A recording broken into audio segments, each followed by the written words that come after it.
If you are thinking about selling your home, I already know a number of questions will be running through your head. Things like, how do I know how much my home is worth? Is now even a good time to sell? What is this going to cost me? And these are all great questions. In this video, I will answer every single one of those questions. I am Annie Oakman, your local real estate agent with Media Realty, and I help homeowners just like you sell their homes every day without stress. So let's dive in. Question number one, how do I know what my home is worth? So the number one question that I get, of course, is what's the value of my home? And the honest answer is pricing is both a science, an art, and a marketing technique. So we look at comparable sales, homes similar to yours that have sold recently within the last 60 to 90 days in your neighborhood. We consider your square footage, condition, your updates, what the market is doing right now. And one of the biggest mistakes that I see sellers make is pricing too high because they are emotionally attached to the home. I understand, I absolutely get it, but buyers don't have that attachment. They are looking at the numbers. So if the price is too high and your home sits, then people are going to wonder like what's wrong with the home. So pricing it right is when you will attract multiple offers. When we work together, I will run a full comparative market analysis, a CMA, and that will show you exactly where your home lands and where it should be priced to sell fast and for top dollar. If fast is not your goal, if you don't mind having it sit for a little while, there's marketing strategies that we can do, of course. So pricing is really like your number one marketing strength as well. Pricing is a delicate subject. It is a specific thing, and it's something that we absolutely talk through in great detail and specific to everyone's home individually. Is now a good time to sell?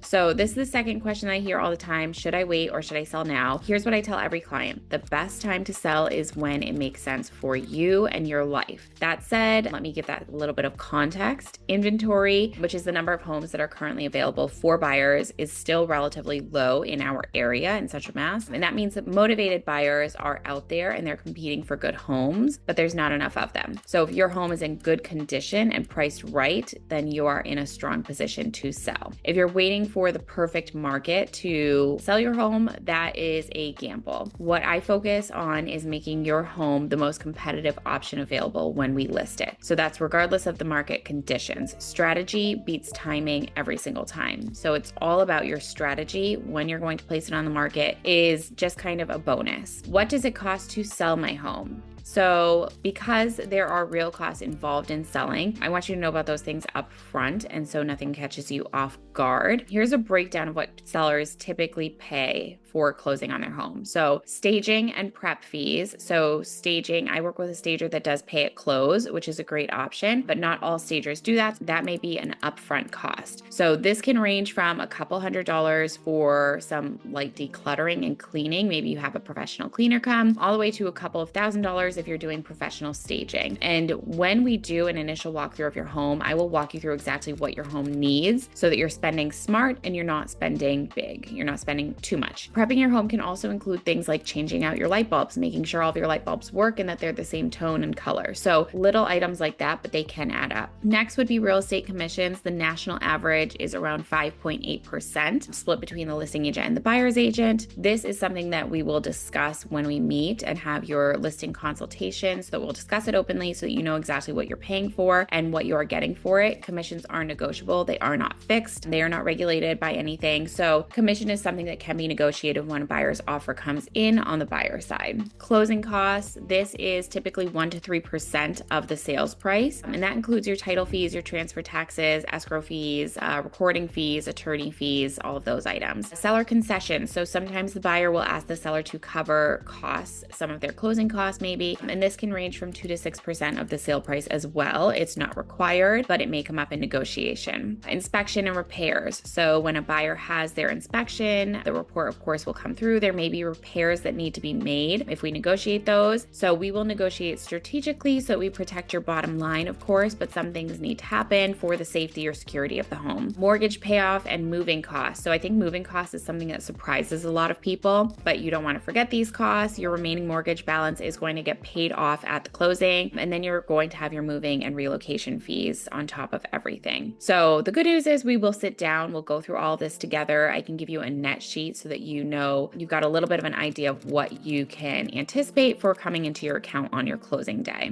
So question number 4, what do I need to get my home ready? The truth is buyers will decide whether they love a home or don't love a home within the first 30 seconds of walking through the door typically. What makes the biggest difference for buyers? Decluttering and doing a deep clean. Buyers need to imagine themselves in your space. That's hard when your stuff or your photos are all over the place. So less is more. A clean, spotless home signals that it is well cared for. A lot of the time I'll have buyers go through and they are asking me if the seller even maintained the property while they were living there, which is really hurtful for sellers to hear because we're all living life and it can be very hard to keep up with everything. I understand that. I have 2 little ones and a full-time job, so I get that. But when you are selling your home, you absolutely have to have your home decluttered, depersonalized, and ready for buyers to envision themselves in that space. Fresh paint is a great thing to do to prep. It is like a fresh coat of neutral paint really is the highest return on investment. It just gives a fresh start. People see it, they notice it, it's inexpensive, and it can really transform a space, especially if you have colors from when you purchase the house or maybe your kids wanted a bright color on their walls. I know my sister had lime green for a long time. Not everybody loves lime green. So a fresh coat of paint can go a long way. Curb appeal. This is the first impression. Before a buyer even walks into your home, they're noticing if your lawn is mowed, if your gutters have been cleaned, if the flowers in your flower box are dead or alive. They are noticing these things. So you want them to fall in love as soon as they pull up to your home. You don't want them to be turning around and not even coming inside the house. Small repairs, fixing the dripping faucet, replacing burnt out light bulbs, tightening the doorknobs if they're a little wobbly. The buyers notice these things. These little items will add up in a buyer's mind. So when you work with me, I will give you a customized to-do list if there are things that need to be done so that we're not guessing, we are hitting the market and we are ready to go. We will focus on improvements that are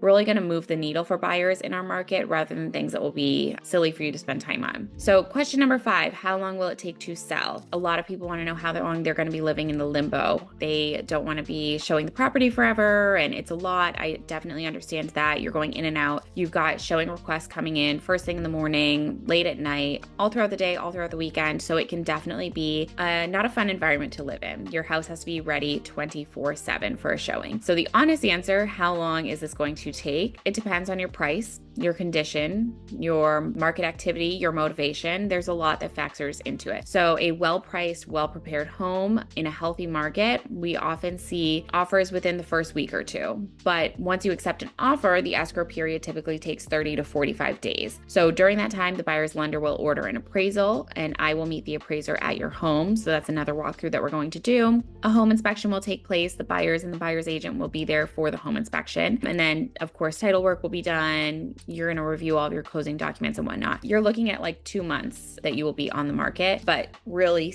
people coming in and out of your house, if you are strategically priced, should hopefully only be about 2 weeks. What mistakes do sellers often regret? I've seen sellers that make costly mistakes that could have been avoided. First, of course, is overpricing. It seems counterintuitive, but pricing too high actually gets you less. The longer the home sits on the market, the more the buyer is wondering what's wrong with it. So you really want to price it right from day one. You don't want to overprice, let it sit, and then it's going to go for less than what we would have originally anticipated. Mistake number 2, skipping the prep work, listing a home that isn't ready. You're leaving money on the table. A little effort upfront pays off in a stronger offer when you get it. Mistake number 3, getting too emotional. This is your home. Of course, you are attached. I absolutely understand that. But in negotiations, emotions can cost you. So that's why I'm here. That's why I'm a buffer. I am a buffer to talk you through those negotiations. You can be emotional with me, but once we get to the negotiations, we're going to be strategic about it. Mistake number 4, not vetting your agent. Not all agents are equal. You want someone who knows your market. You want someone who is going to communicate with you clearly and has a real marketing plan, not just throws a sign in the yard, takes some photos, and throws it up on the MLS. Mistake number 5, ignoring the inspection. If an inspector finds a serious issue, foundation cracks, plumbing problems, roof damage, a buyer can walk away. being proactive about those known issues before you list, it will protect you. If a buyer walks away from those issues, another buyer is going to come around and find those same issues in the home inspection as well, and they could also walk away. So if you can deal with things and be proactive with them up front, that is definitely going to save you and protect you in the end. Selling your home does not have to feel overwhelming. I know this was a lot of information, but when you have the right partner, the right agent, someone who knows your market and handles all of the details, someone that has your back throughout the whole process, it can really be an exciting process to be through. So if you have any other questions, drop them in the comments below. I would be happy to answer them for you. If you want to talk about selling your home, all of my info is in the description. I would love to connect with you. Just click the link below for a free consultation. No obligation at all, no pressure. I'm happy to send you a free home evaluation if you would like one. So again, I'm Annie Oakman. Don't forget to subscribe, like, and comment below, and I'm available for all of your questions. Have a great week.